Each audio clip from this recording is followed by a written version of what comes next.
సితెలలో నేను సిద్ధముగా చేసుకో రాజు రానయ్యన్నాడు. భూమి అందంతటా నీ నామము ఎంత ప్రభావము కలది.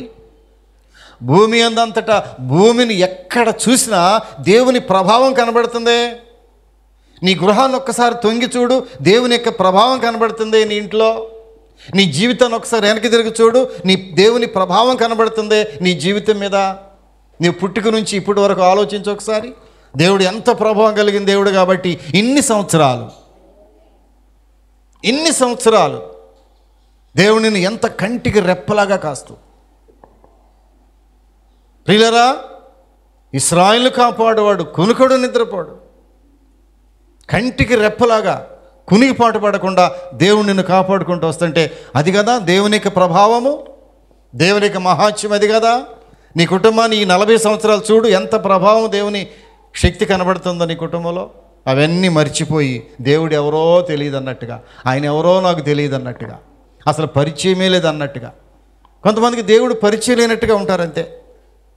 పలకరించి చూడండి, దేవుడిని అసలు దేవుని ప్రభావాన్ని కూడా చెప్పుకోరు కొంతమంది.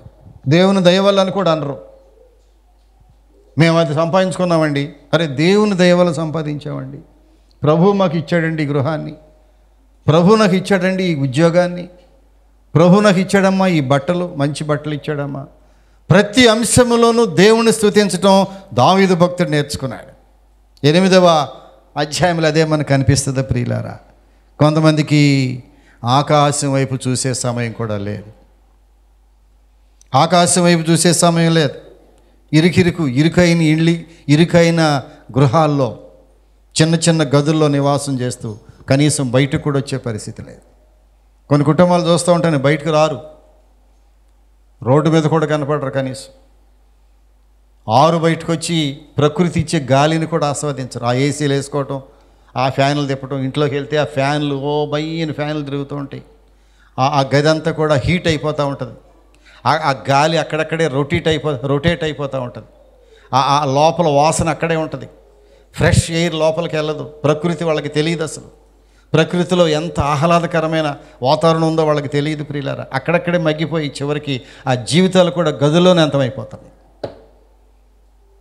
చూడు, బయటికి రా ఒక్కసారి, దేవుని ప్రకృతి చూడు, దేవుడు చేసినటువంటి లోకాన్ని చూడు, దేవుడు చేసిన ప్రకృతి వైపు చూడు, దేవుడు తన నోటి మాటతో చేసిన ఆకాశాన్ని చూడు, దేవుడు నిర్మించినటువంటి జ్యోతులను చూడు ఆకాశంలో.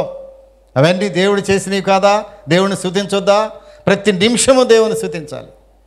దావీదు భక్తుడు అంటున్నాడు ప్రియులరా, దేవునితో గడిపేటటువంటి పరిస్థితి. 139వ కీర్తనలో కూడా దావీదు భక్తుడు అంటాడు. చూడండి దయచేసి, 139వ కీర్తన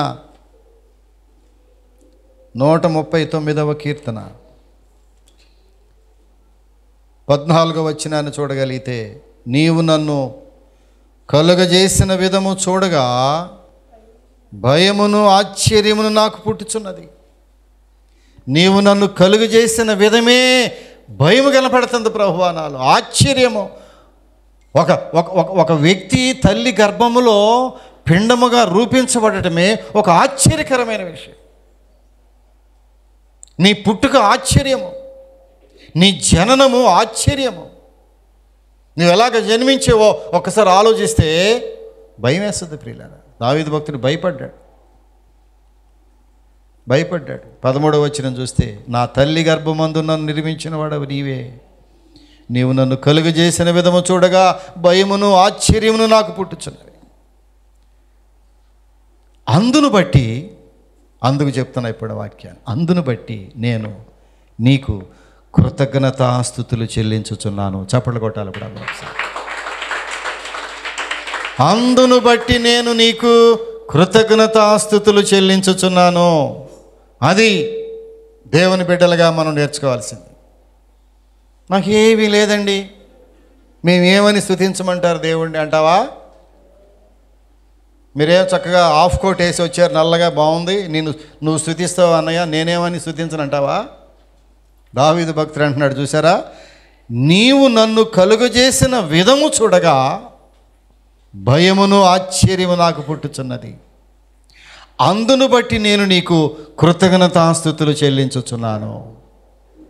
ఎందును బట్టి నీవు నా తల్లి గర్భములో నన్ను పిండముగా చేసినప్పుడే దాన్ని బట్టి నేను స్తుతిస్తున్నాను. నాకు పొలం ఇచ్చావనో, ఇల్లు ఇచ్చావనో, ఇంకేది ఇచ్చావనే కాదు.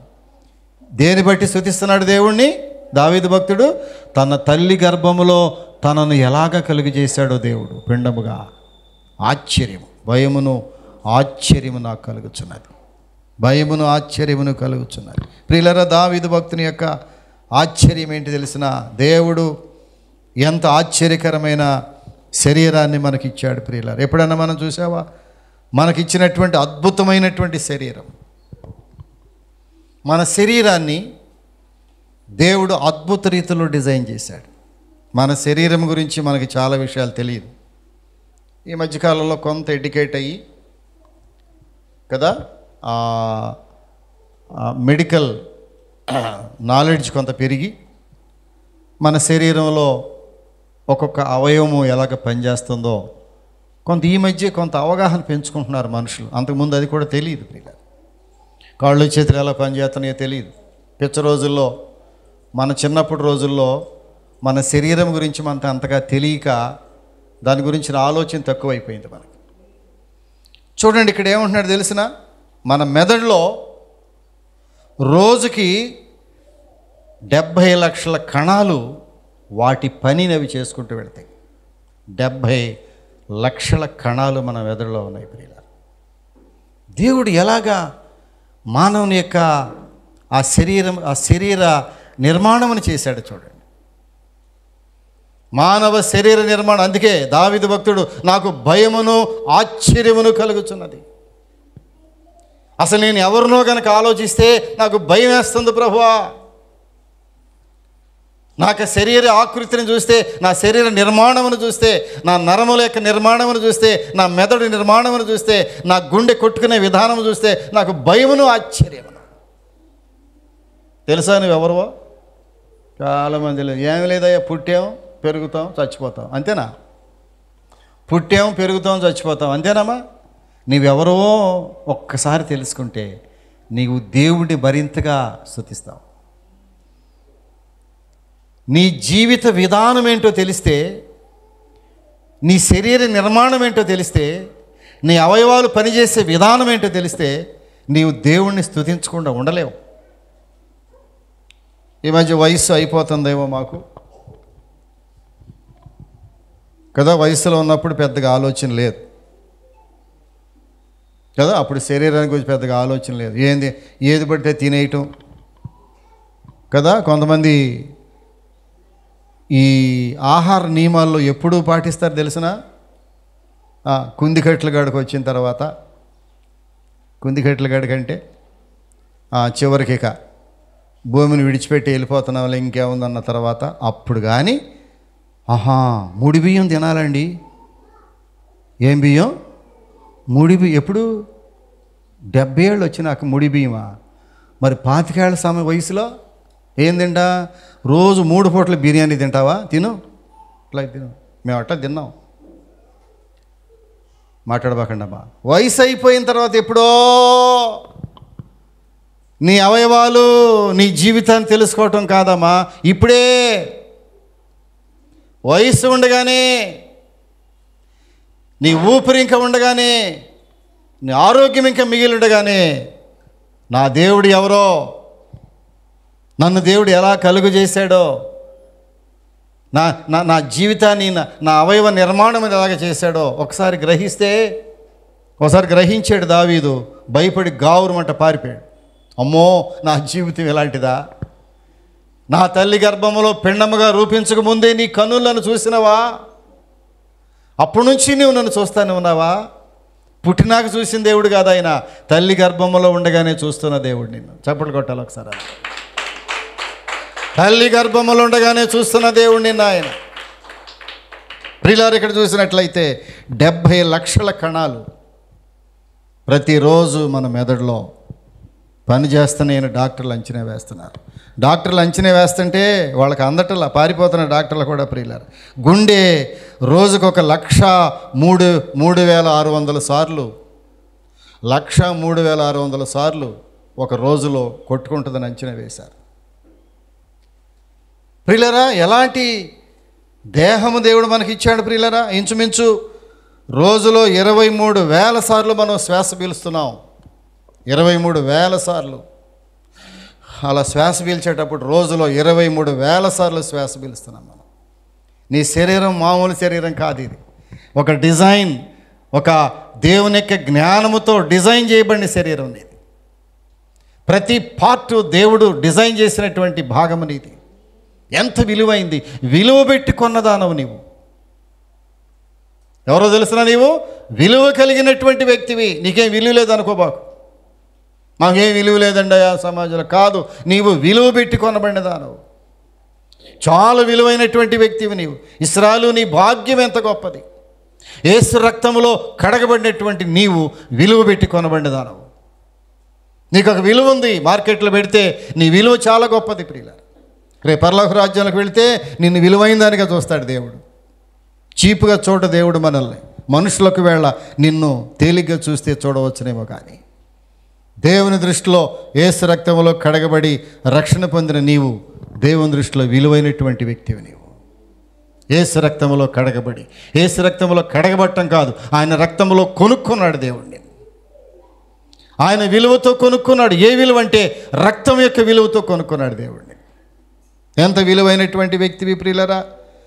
మన ఆలోచనలంట ఒక రోజుకి సగటున మానవుడు తన మనసులో ఆలోచనలు 10,000 ఆలోచనలు కంటే ఎక్కువ ఆలోచనలు వస్తాయంట. ఒక ఆలోచన రాగానే దాని వెంట మరొక ఆలోచన. ఒక రోజులో 10,000కి మించిన ఆలోచనలు చేయగలడు మానవుడు. ఎలాంటి కంప్యూటర్ కంటే మించినటువంటి మనసునిచ్చాడు దేవుడు. మానవుని యొక్క మెదడులో మానవునికి ఇచ్చినటువంటి మనస్సు, దాని యొక్క శక్తి, దాని పవర్ ఎంతంటే 10,000కు మించిన ఆలోచనలు ఒకే మనిషి రోజుకి చేయగలడు. ఎంత ఆలోచనలు ప్రియులారా. ఈ ఆలోచనలో మంచి ఆలోచనలు ఉన్నాయి చెప్పండి. ఒక కుటుంబాన్ని బాగు చేసే ఆలోచనలు ఉన్నాయి. ఒక కుటుంబాన్ని నిలువున ఆర్పివేసే ఆలోచనలు కూడా అదే మానవుడికి ఉన్నాయి ప్రియులారా. ఎంత భయంకరమైన పరిస్థితి. ఎలాంటి శరీరాన్ని ప్రభువునికి ఇచ్చాడు ప్రియులారా. ఒక మనుషుడు రోజుకి 25,000 మాటలు మాట్లాడగలడంట. కంప్యూటర్ కాదమ్మా, ఎవరు? ఒక మనిషి, సగటు మనిషి 25,000 మాటలు మాట్లాడగలిగిన శక్తిని ప్రభువునికి ఇచ్చాడు. నీ శరీరం ఎంత గొప్పది. అందుకంటాడు, భయమును ఆశ్చర్యమును పుట్టుచున్నది నీవు నన్ను కలుగజేసిన విధము చూడగా. దేవుడు మనల్ని ఎంత ఒక ఆలోచనతో చేశాడో నిన్ను. ఆయన ఉద్దేశం ఎంత గొప్పదో నిన్ను చేయటంలో. నీ జీవితం వెనుక ఆయన చిత్తం ఎంత దాగి ఉన్నదో గుర్తు చేసుకున్నావా? కనుకనే నిన్ను దేవుడు కోరుకుంటున్నాడు, నీవు నా సన్నిధికి రమ్మని. నరపుత్రుడా, నీవు నా సన్నిధికి రా. ప్రియులరా, దేవుడు వీటన్నిటితో పాటుగా మనకి ఎంత అందాన్ని ఇచ్చాడు దేవుడు. ప్రతి ఒక్కళ్ళు ఈ లోకంలో అందగాళ్లే. ఇక్కడ ఉన్నవాళ్ళు ఎవరు అందం లేని వాళ్ళు ఎవరు లేరుగా. అందరికీ అది ఏం బాగాదనుకుంటే ఒక సైడ్ నుంచి చూస్తే అందంగా ఉంటుందంట మనిషి. ఒక సైడ్ నుంచి చూస్తే అందం లేని మానవుడు లేడంట అసలు. ఎందుకని? ఎవరి రూపం మంది? ఎవరి రూపం మందమ్మా? కాబట్టి ఏమి గర్వపడద్దు. నీ రూపం దేవుడిది కాబట్టి అందంగానే ఉంటావు. నేను చాలా అందగత్తిని అనుకోబాకు, అట్లా ఇరుసుకుని నడవబాకు. నీ అందం ఎవరిది చెప్పాలి? దేవుని రూపమే కదా నీది. ఆయన రూపములో ఒక ఆయన తిడతంటే ఒక మనిషిని వెళ్ళి గబుక్కుని లాగి పట్టుకుని, తిట్టబాకవయ్యా, నీకేంటి సంబంధం అన్నాడు. లేదయ్యా, ఆయన ఎవరంటే దేవుని రూపంతో ఉన్న మనిషి అయినా, నువ్వు ఆయన తిట్టబాకు. నేను ఆ వ్యక్తిని తిడతంటే నీకేంటి సంబంధం అని అడుగుతుంటే ఆయన అంటాడంట, నీవు తిట్టి వ్యక్తి ఎవరు అనుకుంటున్నావు? ఆయన ఎవరి రూపం? దేవుడు రూపమయ్యా. దేవుడు అట్టాగా ఉంటాడు. దేవుణ్ణి చూడాలంటే ఆయన చూస్తే దేవుడు చూసినట్టే, నిన్ను చూస్తే దేవుణ్ణి చూసినట్టే. ఎందుకంటే నీ రూపం దేవుందే. బైబిల్ చెప్తున్న సత్యం, ఇది అబద్ధం కాదు ప్రియులారా. నీవెవరి రూపంలో ఉన్నావు? మీ తాతగారి రూపమా? మీ తాత ఎవరి రూపం? మేము మా తాత రూపం అంటావా? మీ తాత కూడా దేవుని రూపమే. కాబట్టి వెరసి నీవే రూపంలో ఉన్నావు? దేవుని రూపంలో ఉన్నావు ప్రియులారా. అందుకే భయమును ఆశ్చర్యమును నాకు పుట్టుచున్నది. దీనంతటికీ కారణం ఏంటంటే, అందును బట్టి నేను నీకు కృతజ్ఞతాస్తుతులు చెల్లించుచున్నాను. ఇప్పుడు ఎందుకు ఇంత వాక్యం చెబుతున్నాను నేను? ఒకే ఒక్క మొక్క ఏంటంటే, మనము దేవుణ్ణి స్తుతించాలి.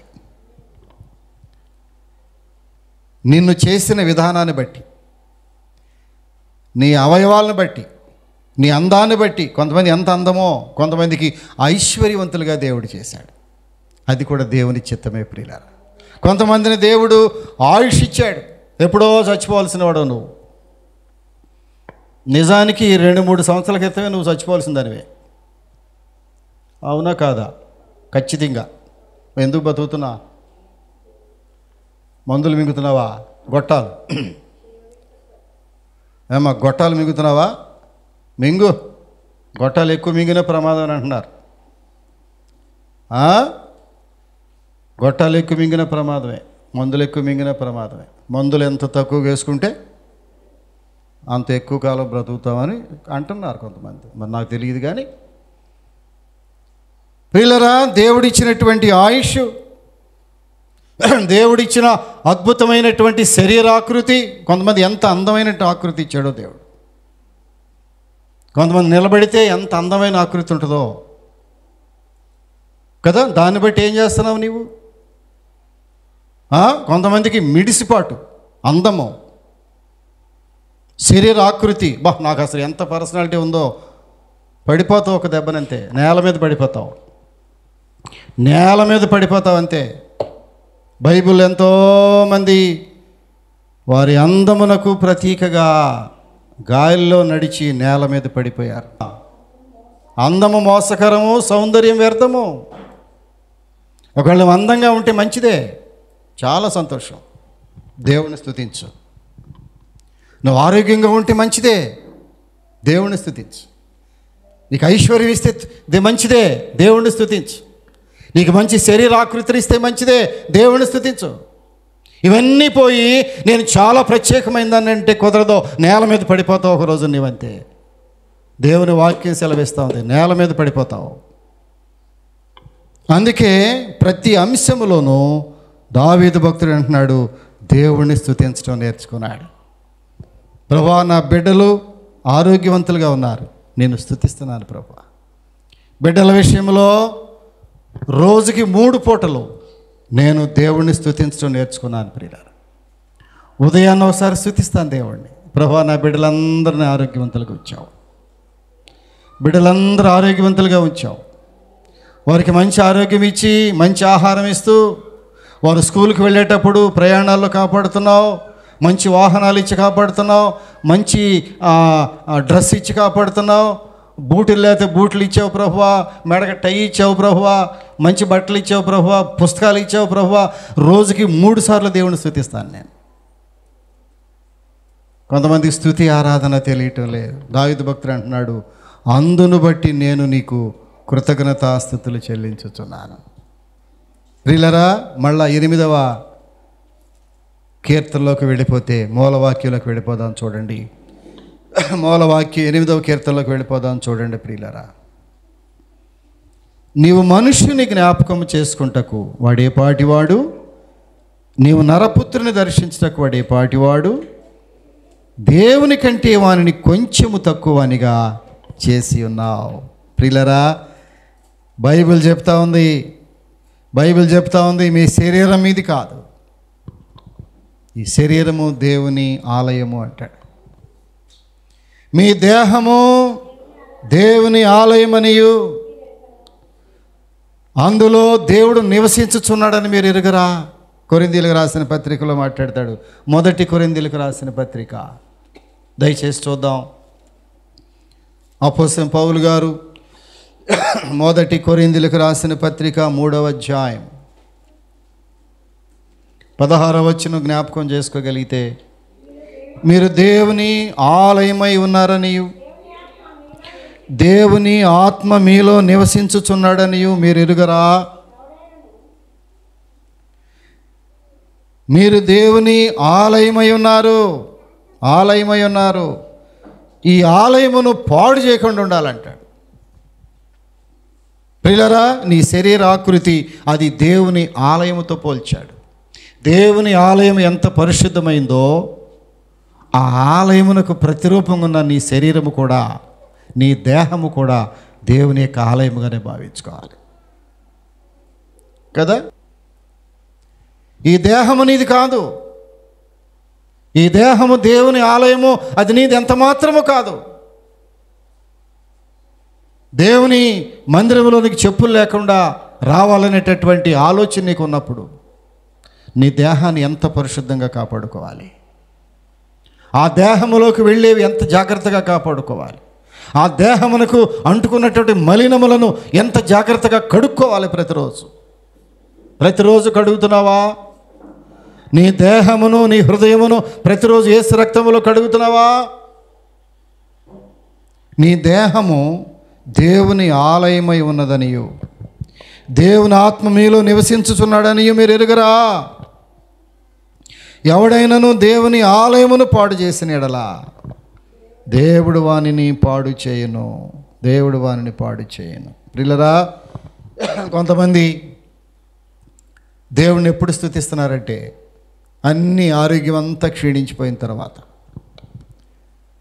వారి వృద్ధాప్యములో 50-60 సంవత్సరాల వయసు వచ్చే వరకు కూడా ఇష్టానుసారముగా తిరిగి, ఇష్టానుసారముగా శరీరాన్ని వాడుకుని, ఇష్టానుసారముగా తన సమయాన్ని వాడుకుని, ఇష్టానుసారంగా తన డబ్బును వాడుకుని, దేవుడిచ్చిన ప్రతి అంశమును ఇష్టానుసారముగా వాడుకుని 60-70 వయసు వచ్చినప్పుడు ఎప్పుడో వృద్ధాప్యములో ఆ కుందికట్ల కాడికి వచ్చిన తర్వాత,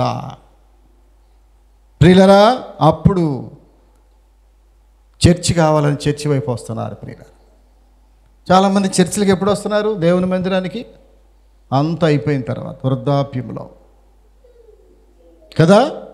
వారి శరీరంలో ఉన్నటువంటి బలమంతా క్షీణించిపోయిన తర్వాత, ఆ బలమంతా కూడా రోడ్ల మీద పారబోసిన తర్వాత, ఆ బలమంతా కూడా ఆ పరుల చేతుల్లోకి ఇచ్చేసిన తర్వాత, ఇక ఆ కట్టిలాగా మిగిలిపోయిన తర్వాత అప్పుడు వస్తున్నావు చర్చికి. ప్రయోజనం లేదు. బైబిల్ ఒక మాట ఏమో తెలిసిన ప్రియులరా, ఇర్మియా గ్రంథము అందరూ చూడవలసిన వాక్య భాగం, ఇర్మియా గ్రంథము 22వ అధ్యాయము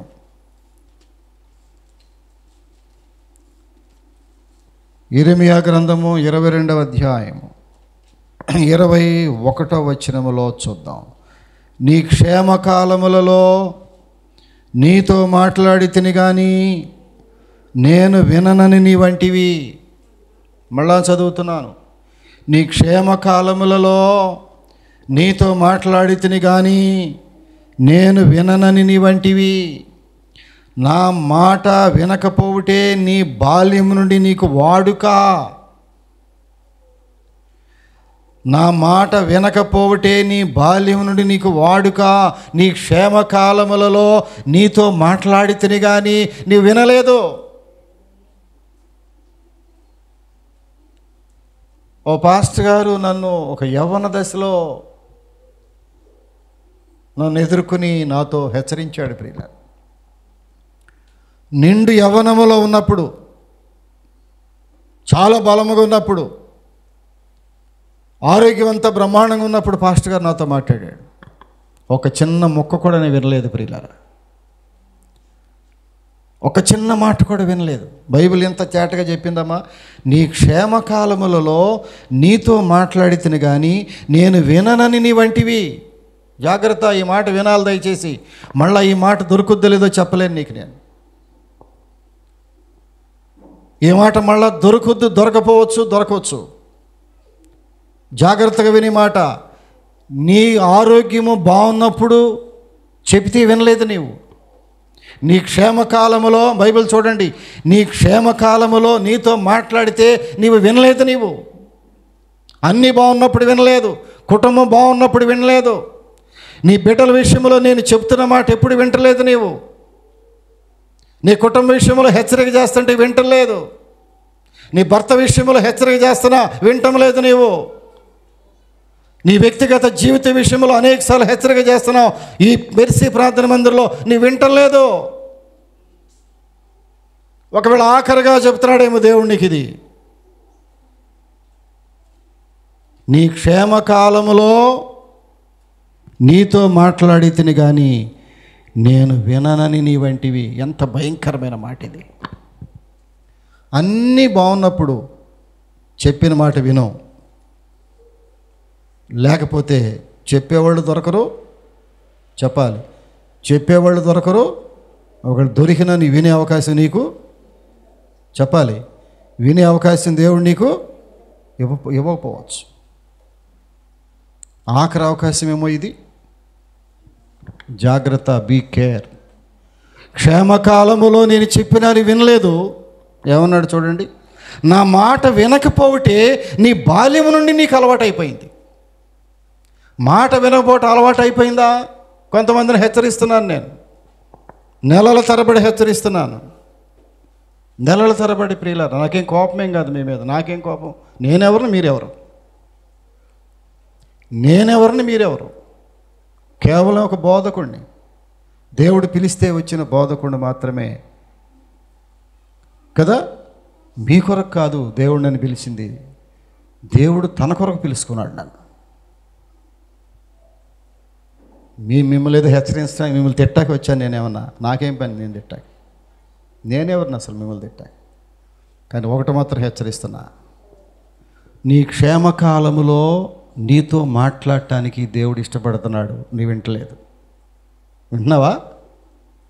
ఎప్పుడైతే నీ వింటలేదో అక్కడే పతనావస్థలోకి వెళ్ళిపోతే దేవుడు మళ్ళీ మాట్లాడదామని అనుకున్నా కూడా ఆ మాట నీకు వినబడే అవకాశం దొరకదు. ప్రియులారా,